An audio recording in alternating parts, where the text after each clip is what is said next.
Assalamualaikum warahmatullahi wabarakatuh. Masalahnya apa? Ternak bebek tiap hari tapi tidak rutin bertelur setiap hari. Ternak bebek tapi tidak rutin bertelur setiap hari. Masalahnya apa? Kalau masalah peluang usaha ternak bebek bertelur ini bisa dikatakan ternak yang memiliki peluang keuntungan prospek yang menjanjikan. Apalagi ternak bebek ini merupakan usaha relatif terbatas yang bisa dilakukan di daerah-daerah tertentu aja. Kalau di kota kan udah nggak mungkin, pasti di pinggir-pinggiran, di pinggiran kota nih, di perkampungan yang tidak terlalu ramai penduduk, yang baunya nggak terlalu ngamprang atau nggak terlalu bermasalah ke tetangga-tetangga. Jadi usaha bebek ini yang memang berprospek, menguntungkan, menjanjikan, tapi nggak bisa dilakukan di tengah-tengah kota, sehingga ternak bebek ini menjadi usaha bebek yang persaingannya sebenarnya lebih mudah.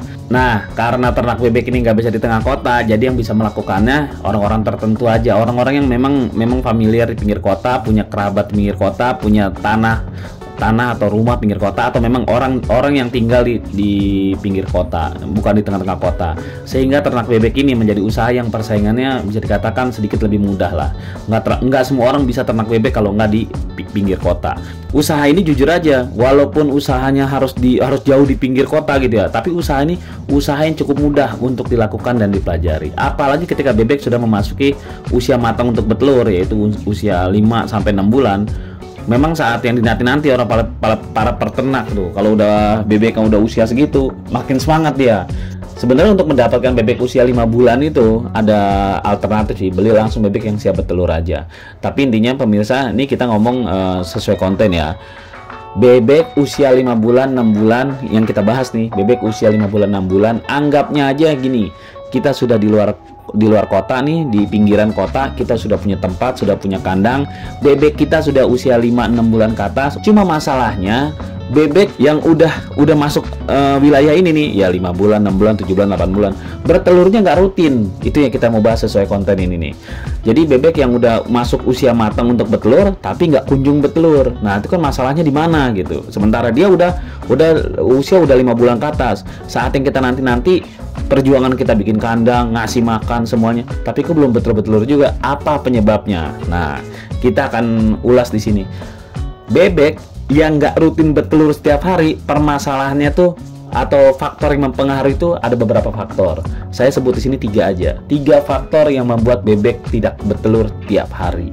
Jadi bebek itu kalau udah nggak rutin bertelur, kadang dia bertelur hari ini, besok bertelur, besok enggak bertelur ya, anggap, atau selang-seling, sehari bertelur, besok enggak bertelur. Kan bebek sampai detik ini nggak ada petani yang tahu banget mana bebek yang tiap hari bertelur, mana bebek yang acak-acakan bertelurnya. Enggak, kita tahunya kalau pagi udah ada berapa telur, sekian, berarti sekian nggak bertelur. Tapi bebek yang mana aja kita kadang-kadang nggak terlalu rinci, petani-petani manapun nggak terlalu rinci. Nah, kita bahas nih 3 hal yang tadi saya sebut. Yang pertama, nutrisi saat pemberian pakannya. Jadi pakan yang kita kasih itu kadang-kadang nggak sesuai untuk porsi dia bertelur. Contoh, kita kasih makan nasi terus, nasi. Umpama kita punya restoran yang sampah nasinya banyak gitu, kita kasih nasi aja, atau kita kasih sayuran aja, atau kita kasih, pokoknya pakannya tidak menyuplai, tidak memberikan nutrisi yang sesuai dengan porsi kebutuhan dia untuk bertelur. Yang standar nih sebenarnya ngasih makan bebek tuh bisa 2 kali sehari, pagi sama sore aja. Cuma kadang-kadang ada juga yang 3 kali, pagi, siang, sore, pagi, siang, sore. Nah, di selang-selingnya ini yang bener, yang bukan yang bener, yang realitanya yang saya udah lakuin, yang saya udah jalanin ya. Pagi kita bebas mau kasih, pilih salah satu. Umpama nih pagi kita kasih yang karbohidrat, umpama kita mau kasih sisa ampas roti BS, kita mau kasih nasi, kita mau kasih dedek, bebas lah. Intinya nih yang makan kenyangnya, karbohidratnya, makan kenyangnya. Nah, siangnya bebas, kalau masih mau kasih enggak juga nggak apa-apa.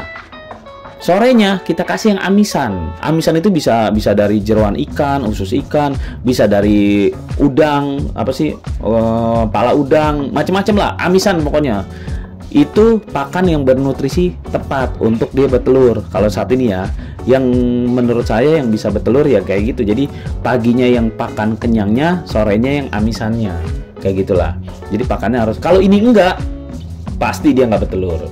Atau pasti bertelurnya nggak rutin, atau pasti pokoknya ada masalah atau telurnya nggak maaf nih, kan ada yang bilang telur madu apa sih, kuningnya tuh kayak orange gitu kan, meleleh gitu. Ada yang kuning biasa doang, oh mungkin pala udangnya kurang atau gimana, amisannya kurang. Intinya gitulah, untuk mendapatkan bebek bertelur setiap hari kuncinya adalah pakannya dulu. Apa pakannya, kita harus pahami itu dulu. Yang kedua, bebek sedang sakit atau stres. Nah ini bebek sakit stres juga kan nggak mungkin bertelur. Makanya saya bilang tuh, kan kadang-kadang maaf nih kita sodok tuh pantatnya pakai jari, pakiu gitu. Oh ada nih telurnya berasa nih gitu. Oh besok bertelur nih.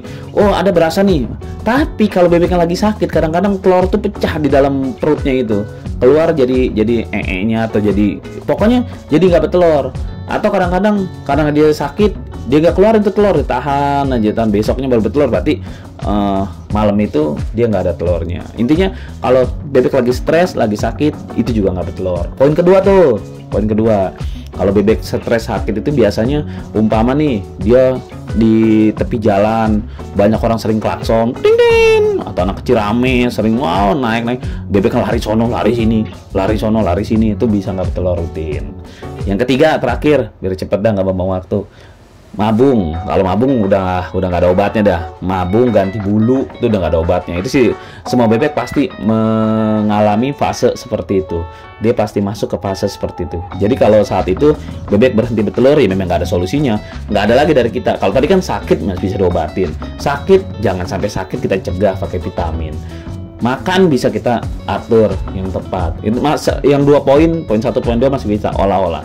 Tapi kalau poin ketiga ini, mabung atau ganti bulu, udahlah, itu udah takdir ilahinya dia. Ya kita aja pemirsa. Kalau untuk urusan bebek nggak bertelur, itu tadi yang udah saya sampaikan. Intinya berbagi nggak pernah rugi kalau nggak pernah berbagi. Di masa sulit, masa sekarang, usaha bebek tetap menjanjikan karena telur bebek tetap mahal harganya, daging bebek tetap mahal, tetap enak, tetap dicari orang. Miara bebek tetap lebih gampang daripada miara hewan lain yang gampang mati. Bebek masih lebih kuat. Usikum manafsi bitaqwallah, dan saya berwasiat kepada kalian semua untuk selalu bertakwa di jalan Allah, pandai-pandai menganalisa dulu mana bisnis yang tepat daripada salah langkah. Wassalamualaikum warahmatullahi wabarakatuh. Nah, itulah diskusi kita. Tulis di kolom komentar apa yang kamu pikirkan agar kita bisa mendiskusikannya lagi.